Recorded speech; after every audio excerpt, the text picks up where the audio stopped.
दुआ चालू करा। देख भाई टिन्नू, ये पानी का 2 गिलास इमा पानी भरियो छे, इमा पानी भरियो छे, लेकिन ई पानी में आपा थोड़ो सो नमक मिला दिया था। नमक ना जूम कर दे, थोड़ो सो नमक मिला दिया था ई पानी में।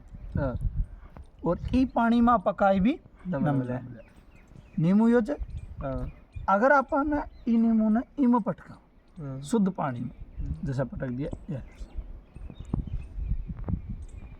परिणाम का ही हो, नींबू डूब गयो पक्के। चलो नींबू ने काट लिया। अभी नींबू ना ई में डाल दें, नींबू तर रहे, जबकि यो भी पानी जो जब कारण का है नमक। ओके।